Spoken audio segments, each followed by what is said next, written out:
So this is the basics, and I've already started preparing this morning. I started doing the, I'm using the cloud. I'm using AWS, so I've got my EC2 instance, and I have information on how to do all that stuff. If you're interested, it's on the wiki, it's on the repo. I have a Google Doc that goes through exactly how to do all that as well. I don't know about you put the Google Doc, put that on the wiki. I feel like some things are better as separate docs and just linking them, because I don't want the wiki to become 100 pages long either.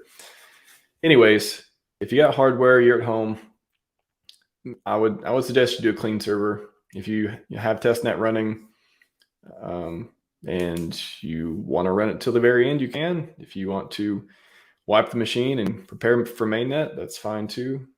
We don't know when it's going to launch, so I can't make that decision for you. But if you got another server that you want to use for mainnet, I would make sure it's a clean image and it's updated and all that good stuff. That's what I was doing earlier today. And then for the setup script, so org/PulseChain validator.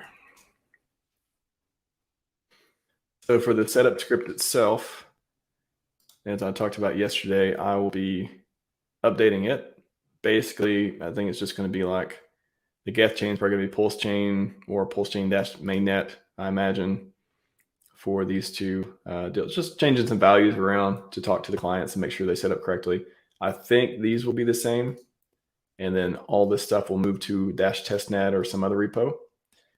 Just thinking out loud.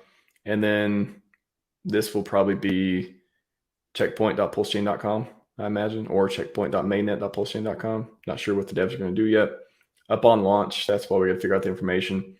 I'll be on Telegram definitely that day. When it launches, I'll be on Twitter trying to check for this stuff too, but I'll be in Telegram in the Pulse Dev and Gamma's channel, making sure, trying to get access to the latest information for that.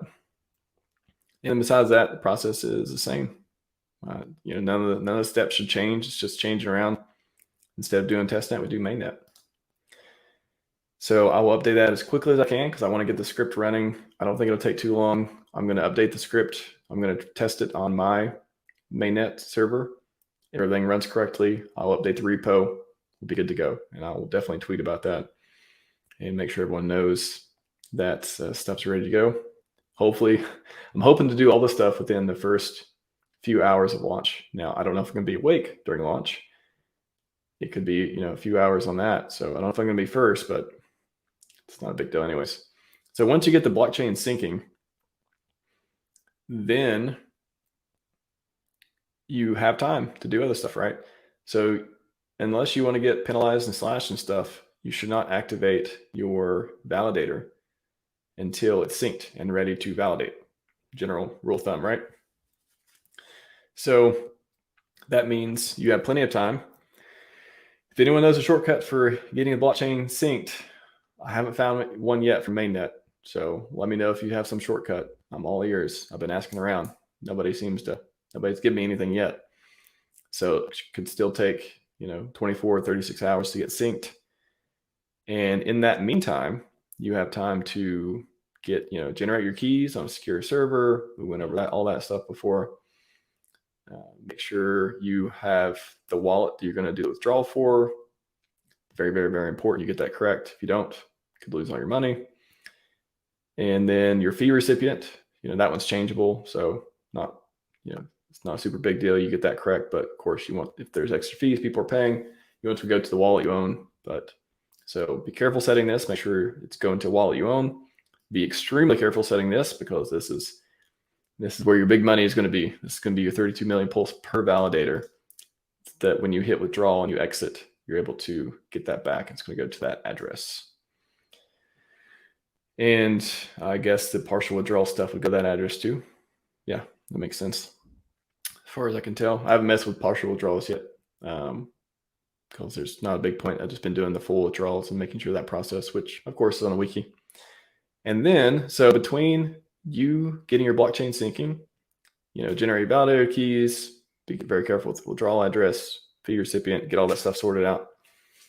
You can do it now, right? You can, if you want to do it now in preparation, totally can, but you'll have time to do it between the sync, and because you can't, between making the deposit, you need to wait for it synced anyways, unless you want to risk getting penalized. So you have time, and then make your deposit. Once everything's synced, good to go. Once your validator is set up correctly, and set up correctly means you are synced, means you are able to operate on the blockchain and be a part of the validator pool that is producing these blocks and attestations and making the network run.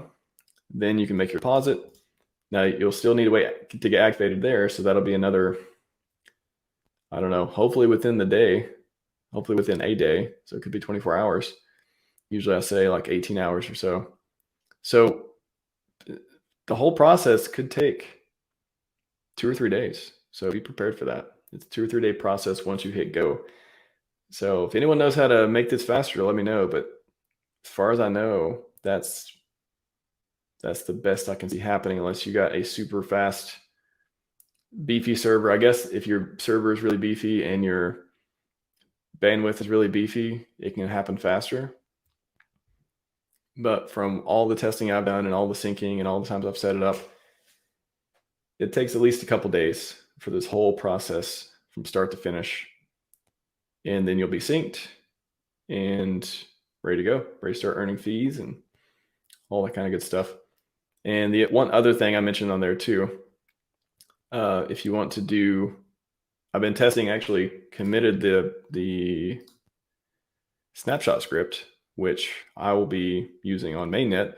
I've tested it on, well, actually I'm almost fully tested it on testnet, and essentially just copies over, compresses your blockchain data, and then gives you these, and then you can copy them to another server, for example, to give yourself like a bootstrap. In theory, should work fine. Again, I got to fully test it end to end, but it takes time because you got to compress and uncompress, and it can take a day and lots of gigabytes and all that stuff. So it's been taking a while to test it, but in theory, all that should work fine. And that's something I would use on mainnet to, if I want to take a snapshot. Well, so I'll be taking a snapshot using AWS. So I'll take a snapshot of the entire hard disk. And what happens is I'll take one regularly. I mean, that's a plan you could have, for example. You could take one regularly, either do a backup through the backup instructions I have on the wiki, the references and stuff at home with rsync and otherwise, or with AWS, you can do a snapshot of the disk itself. And then if you have these snapshots, if something happens, you need to move servers, or, something happens security-wise and it gets compromised and you want to go back to a period in history where it wasn't compromised, if you can figure that part out. There's a few different scenarios you would use it in. Then you could take this would be useful. So snapshot of the hard disk is different than this. This is actually taking a snapshot of the blockchain data. When I say snapshot for AWS and cloud servers, I'm saying take a snapshot of the entire disk, which is more than the blockchain data too. But this would be helpful if you don't want to take an entire image of the disk, or you can't, or whatever, and you just want the blockchain data to go set up multiple servers or otherwise do something with. So that's what you could use that for. So that's the preparation, kind of like the quick guide. This is extrapolated from my plan, and the best thing I can think of to get going. Again, if anyone has any feedback or questions, let me know. But this is what I can think of. Maybe it'll evolve a little bit, but that's best I can think of right now. And again, I'll just set it on the backups, the backup side.